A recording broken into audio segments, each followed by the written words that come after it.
Welcome. This is Radio Pras.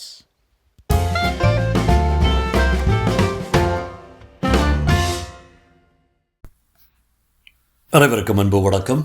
Rakhi ரங்கநாதனின் madam அத்தியாயம் 31. Director Tyson காலை 6 மணிக்கெல்லாம் தன் அலுவலகத்துக்கு புறப்பட்டு விட்டார். மார்க்குடன் முழுசாக 2 மணி நேரம் விவாதிக்க வேண்டும் என்று அவர் விரும்பினார். முந்தைய தினம் தான் சொன்ன வேலைகளில் எது எப்படி நடந்திருக்கிறது என்பதை ஆராய வேண்டும் என்பது அவர் எண்ணம். அவருடைய உதவியாளர்களிலும் ரொம்ப பேர் ராத்திரி முழுக்க தூங்கியிருக்க மாட்டார்கள், வேலை செய்திருப்பார்கள். ஆனால் எதற்காக அத்தனை வேலை நடக்கிறது என்பது மட்டும் அவர்களுக்கு தெரியாது இந்த நிமிடம் வரையில். ஆனால் விரைவில் அவர்களுக்கு தெரிவித்துத்தான் ஆக வேண்டும். டெபுட்டி அசோசியேட் டைரக்டர், திட்ட ஏற்பாடுகள் செய்யும் அசிஸ்டன்ட் டைரக்டர், கிரிமினல் செக்ஷனின் தலைவர் முதலிய பலருடன் கலந்தாலோசித்து இப்படியே தொடர்ந்து செல்வதா அல்லது ஜனாதிபதியின் ஏற்பாடுகளை ரத்து செய்து விடுவதா என்பதை முடிவு செய்தாக வேண்டும். தமது ஃபோர்டு செடான் காரில் புறப்பட்டு தனக்கென்று ஒதுக்கப்பட்டுள்ள இடத்தில் நிறுத்திவிட்டு அலுவலகத்தை அடைந்தார். அவருடைய அந்தரங்க ஆளான எலியட் லிஃப்ட் வாசல்லே அவரை சந்தித்தான். எப்போதுமே அவன் முன்னதாக வந்து காத்திருப்பான். தாமதமாக வந்தது கிடையாது.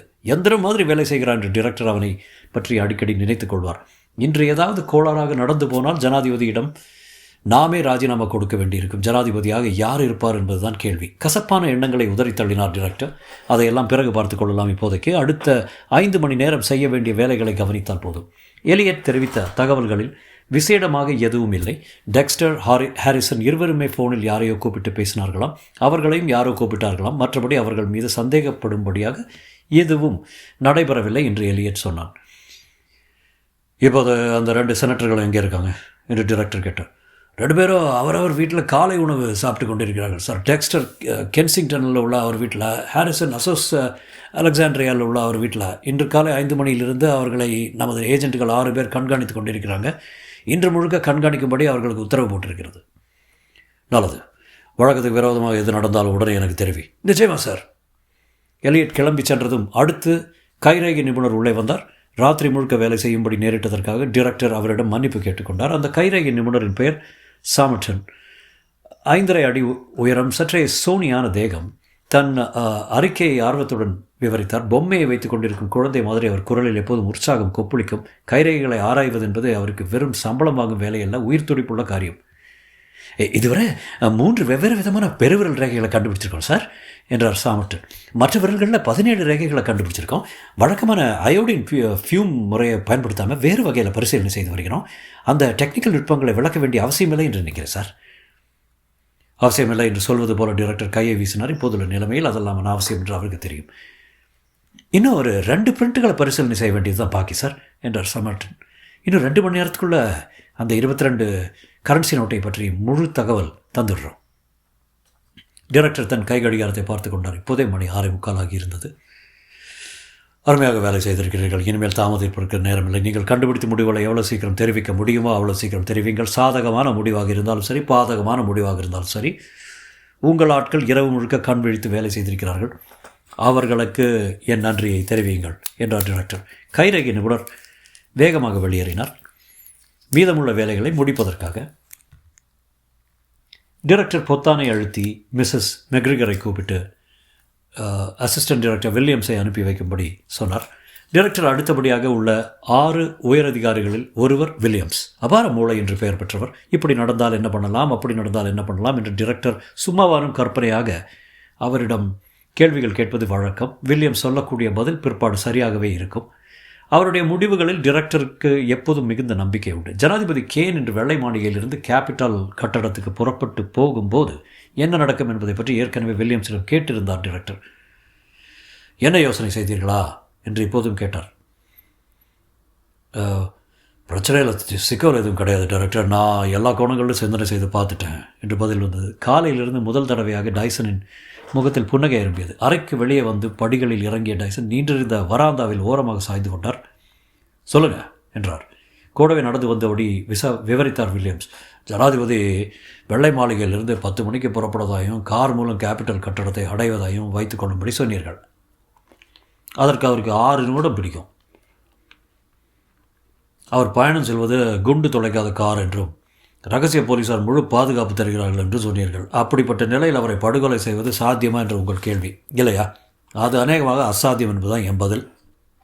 ஆனால் ஓரளவுக்கு சாத்தியமும் உண்டு. கொலை நடைபெறக்கூடும் என்று வைத்துக்கொள்வோம்.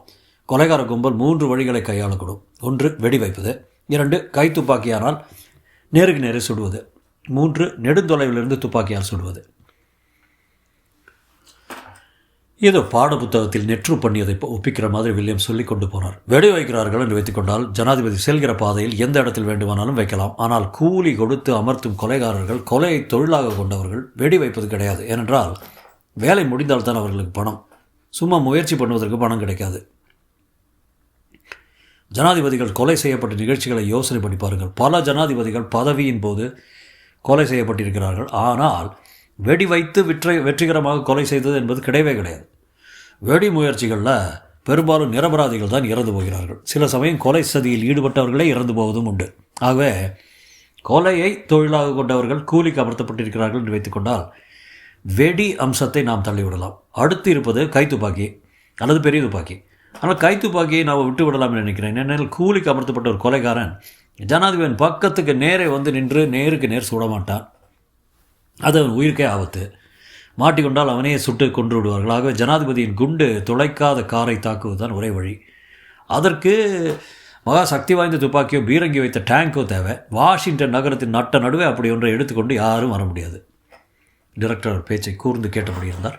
வில்லியம்ஸ் பேசும்போது அவருடைய புருவங்கள் ஏறுவதும் இறங்குவதுமாக இருந்தன.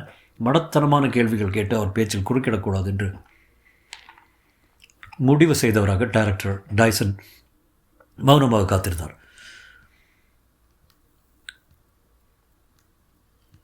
கேபிட்டல் கட்டிடத்தின் படிகளுக்கு ஜனாதிபதி வரும்போது மக்கள் கூட்டம் ரொம்ப தூரத்தில் இருக்கும். ஆகையால் கைத்துப்பாக்கியை வைத்துக்கொண்டு ரொம்ப கரெக்டாக குறிவாவது கஷ்டம். கொலையை செய்துவிட்டு தப்பி ஓடுவதும் கஷ்டமான காரியம். ஆகவே ஜனாதிபதியை கொலை செய்வதென்றால் ஒரே ஒரு வழி தான் இருக்கிறது. அது காலகாலமாக பிடிக்கப்பட்ட வருகிற வழி. அதாவது தொலை தூரத்திலிருந்து குறிபார்க்கும் டெலஸ்கோப் வசதியோட கூடிய பெரிய துப்பாக்கி. அப்படி செய்வதானால் கொலையாளி கேபிட்டல் வளாகத்தின் உட்புறத்தில் தான் எங்கோ இருக்க முடியும். ஜனாதிபதி தனது காரிலிருந்து வெளியே இறங்கி கேபிட்டல் கட்டிடத்தின் படிகளில் ஏறும் சமயம்தான் அவன் கொலை செய்வதற்கு ஏற்ற தருணம். இன்று காலை நாங்கள் ஒரு சோதனை நடத்தி பார்த்தோம். என்ன சோதனை? கேபிட்டல் கட்டிடத்தின் படிகளில் ஏறுவதற்கு எத்தனை நேரம் பிடிக்கிறது என்று நடந்து பார்க்க கணக்கிட்டோம். சரியாக 50 வினாடிகள் ஆகின்றன. எந்தெந்த இடத்திலிருந்து கொலை செய்ய முடியும் என்பதை கவனமாக ஆராய்ந்திருக்கிறோம். அது என் ரிப்போர்ட்டில் இருக்கிறது. வாஷிங்டனின் நட்ட நடுவில் கொலை நடக்கும் என்று எனக்கு தோன்றவில்லை. ஆனால் துணிச்சலும் திறமையும் உள்ள கும்பல் எதை வேண்டுமானாலும் செய்யக்கூடும். வில்லியம் சிறிது நிறுத்திவிட்டு டைரக்டரின் முகத்தை பார்த்தார். தொடரும். அனைவருக்கும் அன்பு வணக்கம். ராக்கி ரங்கராஜனின் மேடம், அத்தியாயம் 32. தேங்க்யூ வில்லியம்ஸ் என்றார் டைரக்டர் டைசன். வில்லியம்ஸ், சும்மா ஊகத்துக்கு தானே கேட்டீங்க, சீரியஸாக எதுவும் இல்லையே என்று கேட்டார். சேச்சே, அப்படி எதுவும் இல்லை. அவர் புறப்பட்டு சென்ற சற்று நேரத்துக்கெல்லாம் இன்னொரு அசிஸ்டன்ட் டைரக்டரான மேத்யூஸை கூப்பிட்டு அனுப்பினார் டைசன். மேத்யூஸ் கதவை ஒரு முறை தட்டிவிட்டு உள்ளே வந்தார். என்ன மேத்யூஸ், ஞானம் எப்படி என்று கேட்டவனும் எதிலிருந்து நாற்காலில் அமரும்படி சைகை காட்டினார் டைசன். மார்க்கு லேட்டஸ்டாக தந்த ரிப்போர்ட்டை நேற்று ராத்திரி படித்து பார்த்தேன் சார். ரகசிய போலீஸாருக்கு தகவல் தர வேண்டிய தருணம் வந்துவிட்டதுன்னு நினைக்கிறேன். கவலைப்படாதீங்க, இன்னும் 1 மணி நேரத்தில் அதைத்தான் செய்ய போகிறேன் என்றார் டைரக்டர். உங்கள் ஆட்களை எங்கே நிறுத்துவதென்று முடிவு செய்து விட்டீர்களா? எந்த இடத்துல அதிகபட்சம் அபாயம் இருக்கிறது என்பதை பொறுத்திருக்கிறது சார். நல்லது. அதிகபட்ச அபாயம் கேபிட்டல் கட்டிடத்துக்குள்ளே தான் என்று வைத்துக்கொள்வோம். அதுவும் கேபிட்டல் கட்டிடத்தின் படிகளிலேயே மணி சரியாய் 10 அடித்து 6 நிமிடத்துக்கெல்லாம் என்ன என்று வைத்துக்கொள்வோம். என்ன செய்ய போகிறீர்கள்? முதலாவதாக 1/4 மைல் சுற்று வட்டாரத்துக்கு எல்லா திசையிலும் பந்தோபஸ்து செய்வேன். மெட்ரோ ஸ்டேஷனை மூடி வைப்பேன். தனிப்பட்ட வாகனங்கள், அரசாங்க வாகனங்கள் எல்லாவற்றையும் நிறுத்தி போக்குவரத்தை தடுத்து வைப்பேன். இதற்கு முன்பு பயமுறுத்தல் வேலைகளில் ஈடுபட்டவர்கள், நமது குற்றவாளி பட்டியலில் இடம்பெற்றவர்கள் ஆகியோரை தனியே பிடித்து வைத்து விசாரணை செய்வேன். வருகிறவர்கள் போகிறவர்களை கண்காணிக்கும்படி ரயில்வே ஸ்டேஷனில் சொல்லுவேன். குறிப்பிட்ட பகுதியில் எவ்வளவு பேர் கண்ணையும் காதையும் தீட்டிக்கொண்டு உஷாராக இருக்க முடியுமோ அவ்வளவு பேரை அமர்த்துவேன். ஆண்ட்ரூஸ் விமான நிலையத்துக்கு சொல்லி 4 ஹெலிகாப்டர் வேண்டும் என்று கேட்பேன். அவை அந்த ஏரியாவின் மீது வட்டமிட்டு கொண்டிருக்கும்படி சொல்வேன். ஜனாதிபதியுடன் கூடவே இருக்கும் ரகசிய போலீஸாரை உஷார்படுத்துவேன்.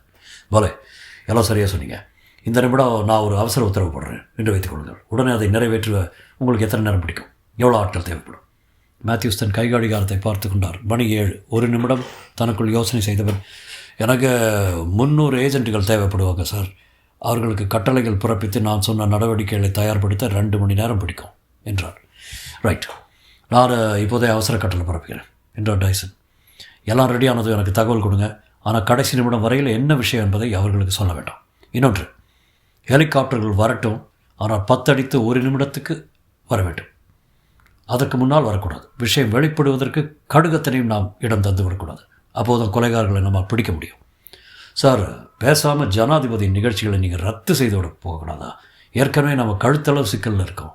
அத்துடன் இதற்கெல்லாம் நீங்கள் பொறுப்பெடுத்துக்கொள்ள வேண்டிய அவசியமே இல்லையே சார். இப்போது நம்ம ஜகா வாங்கிடலாம், கஷ்டமில்லை. ஆனால் நாளைக்கு மறுபடியும் இவ்வளவையும் முதல்ல இருந்து ஆரம்பிக்க வேண்டியிருக்கும் என்றார் டைரக்டர். மேலும் இது மாதிரி சந்தர்ப்பம் இன்னொன்று வராமலே போய்விடும். உண்மை சார். மேத்யூஸ், இந்த சமயம் பார்த்து என்னை நீங்கள் கைவிட்டு விடாதீங்க. தரையில் நடைபெறும் எல்லா நடவடிக்கைகளும் நான் உங்கள் பொறுப்பில் தான் விட போகிறேன். Thank you sir.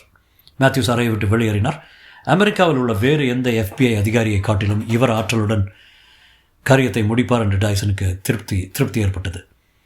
மிஸ்ஸஸ் மெக்ரிகர் என்று கூப்பிட்டார். Yes sir. ஜனாதிபதி வெள்ளை மாளிகைக்குள்ள ரகசிய போலீஸின் தலைவரை கூப்பிடுங்க. Yes sir. டைரக்டர் தன் கைகடிகாரத்தை பார்த்து கொண்டார். மணி 7 அடித்து 10 நிமிடம் ஆகியிருந்தது. 8:15 மார்க் வருவான் என்று எண்ணிக்கொண்டார். ஃபோன் கிணு. ரகசிய போலீஸ் தலைவர் மிஸ்டர் ஸ்டூவர்ட் ஃபோனில் இருக்கார் சார் என்றார் மிஸ்ஸஸ் மெக்ரிகர். ஸ்டூவர்ட், என்னுடைய பிரத்யேக ஃபோனில் கூப்பிடுங்கள். யாரும் ஒட்டு கேட்கவில்லை என்பதை நிச்சயப்படுத்தி கொண்டு பிறகு பேசுங்கள் என்றார் டைரக்டர்.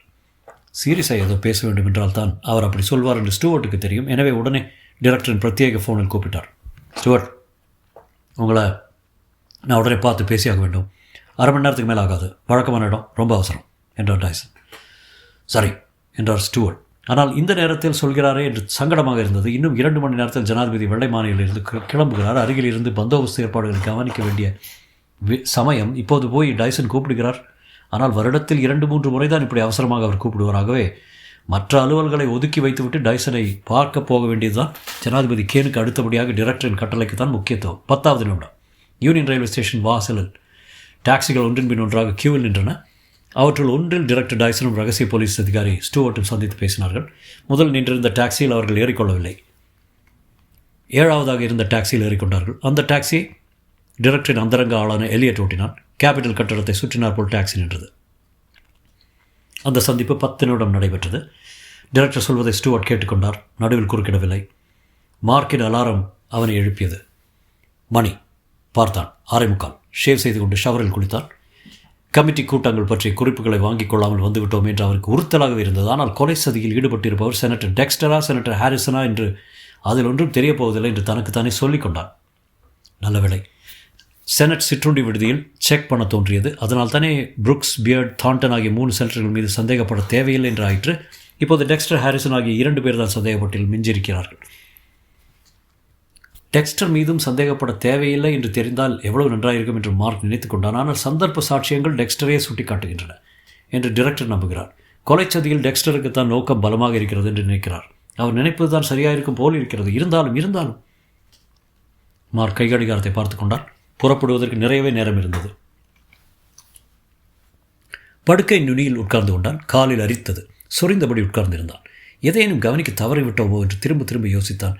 7:30 மணிக்கு தலைவர் பீட்டர் படுக்கையை விட்டு எழுந்து கொண்டான். முதல் சிகரெட்டை பற்ற வைத்துக் கொண்டான். எத்தனை மணிக்கு விழிப்பு கண்டது என்று யோசித்தான். ஞாபகம் வரவில்லை. 6:10க்கு டோனிக்கு ஃபோன் செய்தது மட்டும் நினைவிருந்தது.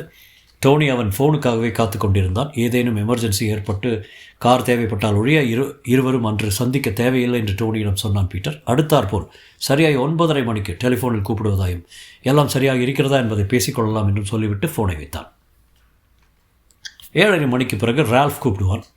இப்போது அநேகமாய் தூங்கிக் கொண்டிருப்பான். நேற்று ராத்திரி பிரமாதமாய் ஒரு வேலையை முடித்திருக்கிறான் அவன். இப்போது நன்றாய் தூங்கட்டு பாவம். தன் திட்டங்கள் எவ்வளவு கச்சிதமாக நிறைவேறிக் கொண்டிருக்கின்றன என்பதை எண்ணுகையில் பீட்டரின் முகம் மலர்ந்தது. புன்சிரிப்புடன் குளிக்கச் சென்றான். செய்துள்ள ஏற்பாடுகளை மறுபடி மனசுக்குள் ஓடவிட்டு பார்த்து கொண்டான். எந்த அப்பழுக்கும் தெரியவில்லை. இன்று இரவு கேன் செத்து தொலைந்திருப்பான். சுவிட்சர்லாந்தில் யூனியன் பேங்கில் அவனுடைய ரகசிய கணக்கில் $20 லட்சம் ஏறி இருக்கும். அது துப்பாக்கி உற்பத்தி செய்யும் நண்பர்கள் அவனுக்கு கொடுக்க போகும் அன்பளிப்பு. டெலிஃபோனில் மணி அடித்தது. தொடரும்.